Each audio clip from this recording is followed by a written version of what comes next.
बैठे हुए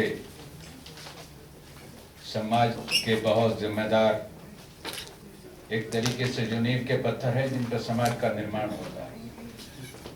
मैं साधुवाद देता हूं, बहुत ही अभिनंदन करता हूं केसी पीपल साहब का, जिन्होंने एक लंबे अरसे के बाद समाज के उस हिस्से को जगाने का काम किया है जिनके जगाने की महती आवश्यकता थी, जिनकी बहुत जरूरत थी और जिसके दम पर यह समाज बनता है। आज का विषय भी बहुत मौजूद है कि स्वास्थ्य और चिकित्सा सुविधाएं आज की आवश्यकता है। ये सरकार का काम है कि उसके राज्य में कोई भूख से तड़प कर न मर जाए, कोई इलाज के अभाव में न मर जाए और कोई भय से न मर जाए। ये दूसरी आवश्यकता है स्वास्थ्य और चिकित्सा की। ये बहुत बड़े उपकार का काम है। पीपल साहब, आप चूंकि इसके फाउंडर अध्यक्ष हैं और आज के अध्यक्ष डॉक्टर जयकरण जी, उनका भी बहुत बड़ा योगदान है समाज में और सरकारें अपना काम करती रहती है।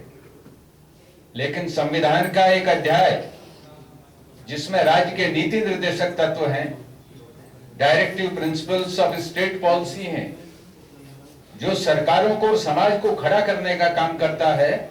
ये आज का विषय उन्हीं राज्य के निर्देशी नीति के निर्देशक तत्वों का आपने उजागर करने का काम किया है, समाज को खड़ा करने का काम किया है।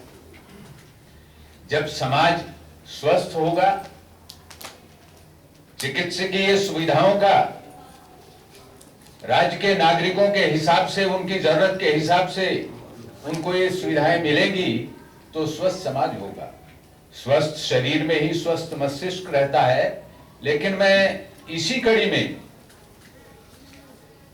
डॉक्टर साहब जो अभी बोलकर गई हैं, मैं ये भी कहता हूं कि समाज के ऐसे जो हमारे नायक और नायिकाएं हैं, आज उनको बुलाकर भी आपको समाज को खड़ा करने में एक बहुत बड़ा योगदान किया है।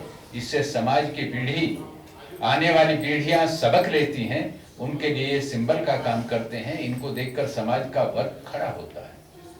भूपेंद्र रावत जी ने भी बहुत शानदार बात की है। उन्होंने इस विषय से इतर समाज की जो मूलभूत आवश्यकताएं हैं उनकी तरफ ध्यानाकर्षण किया है। मैं और बहुत समय न लेता हो, चूंकि इस कार्यक्रम के संचालक महोदय ने कई बार आगाह किया है, तो मैं दोबारा से इस आरएसवीएस के सभी पदाधिकारियों का, मौजूदा अध्यक्ष का, पूर्व के अध्यक्षों का और उन सभी 11 शिखर पुरुषों का जिन्होंने बैठकर इसका निर्माण किया है, दिल की गहराई से अभिनंदन करता हूं, उनको साधुवाद देता हूं। बहुत धन्यवाद।